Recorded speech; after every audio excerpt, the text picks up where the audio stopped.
Сәлеметсіздер ме, құрметті ұстаздар және де әріптестер. Бүгінгі ата-аналар жиналысын мен әкелер жиналысы деп алып отырмын. Тақырыбым әкенің еккен ағашы ұрпаққа сая деп аталады. Әрине қазақта әке туралы сөз өте көп мағыналы. Сондықтан тақырыпты өзгертсеңіздер болады. Мақсатым әкелердің қоғамдағы отбасындағы рөлінің зор екендігіне, отбасы тәрбиесінде аталар мен әкелер жолының ерекше екендігін айта келіп, мектептегі тәрбие мәселелері мен мектеп өміріне де ат салысуға шақыру болып табылады. Бірінші, өзімді таныдым сурет көрмесі, екінші, ішкі және сыртқы шеңбер, үшінші, баскетбол сұрақ-жауап әдісі, төртіншісі, қысқа бейнефильм көру, бесіншісі, саялы ағаш топтық жұмысы және әрине міндетті түрде кері байланыс соңында жүзеге асатын болады. Ең алдымен өзімді таныдым сурет көрмесі қалай жүзеге асады? Ол үшін сіз күні бұрын өзіңіздің оқушыларыңызға әкем және мен атты суретті салдырып аласыз. Бұл жерде ескеретіні және оқушыға ескертіп айтатыныңыз, егер әкең бұл суретті көретін болса, бірден өзі екенін тану керек және оның сен салғанын білу керек. Міне сондай сурет салуын қажет деп балаға ескертіп айтып қоясыз. Бұл суреттерді салып болғаннан кейін суреттің артына баланың атын жазып және де әдемі рамкаларға салып, осындай жіптерге іліп қоюға болады, немесе сынып бөлмелеріне қабырғаларын іліп қойып көрме жасайсыз. Әкелер келгеннен кейін сол көрмені аралап жүріп, өзінің баласының салған суретін табу қажет. Немесе жәнегі балам салдау деген бір суретті өзінің орнына алып кетеді. Орнына алып барған ата-аналарға айтасыз, суреттің артында, яғни баланың аты жазылған. Егер де расымен де сіз өзіңіздің балаңыздың суретін тапқан болатын болсаңыз, ортаға келіңіз деп шақырасыз. Мен өзімді қалай таныдым деген сұраққа жауап беріңізші деп айтасыз.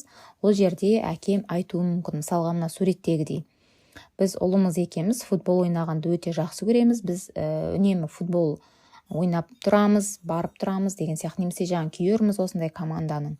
Сондықтан да ұлым осындай сурет салды деп ойлаймын деп жауап беру мүмкін. Немесе мына екінші суреттегідей әкесі айтуы мүмкін, қызым екеуміз үнемі бір түсті киім кигенін ұнатамыз.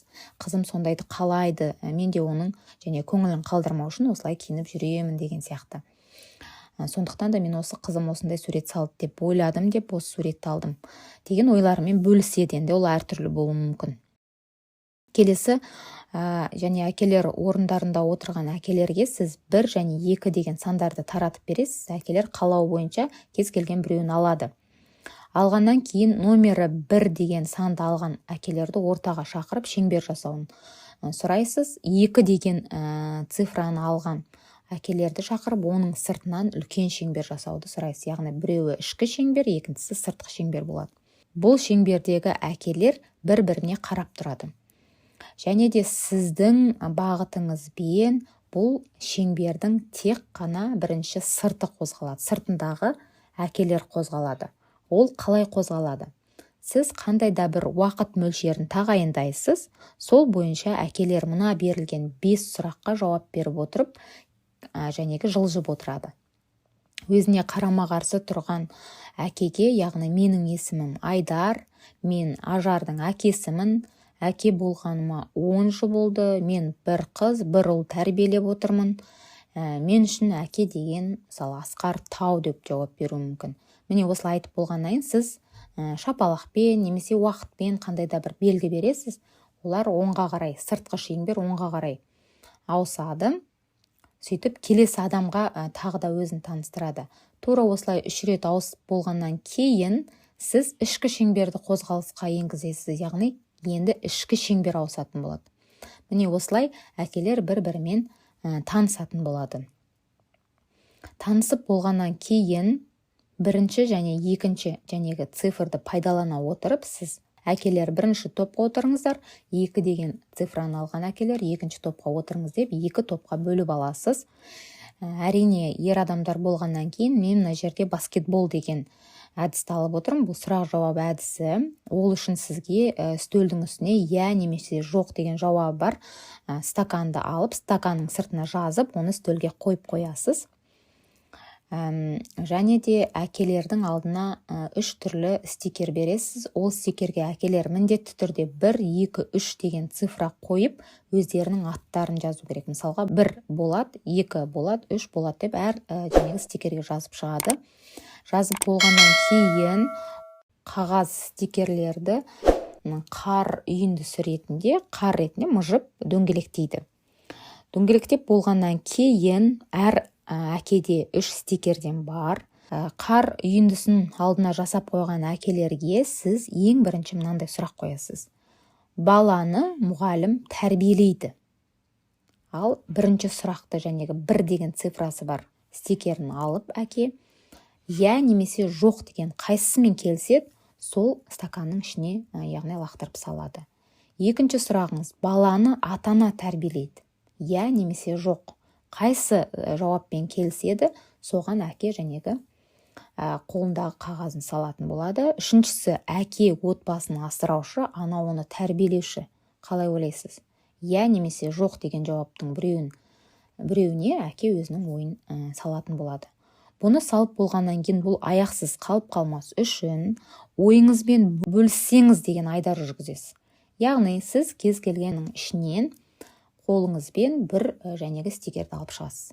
Ол стикерді ашатын болсаңыз, ол жерде тұруы мүмкін 3, Асан деп тұруы мүмкін. Асан, мысалға, Айдынның әкесі, сіз 3-ші сұрақта мысалға жоқ деп жауап беріпсіз. Не себепті ойыңызбен бөліссеңіз деген сияқты осылай 3 сұрақтың жауабына әр ата-ананы кез келгенін жәнегі тұрғызып, қайсы қолыңызға түседі, сонымен ата-ана бөліседі.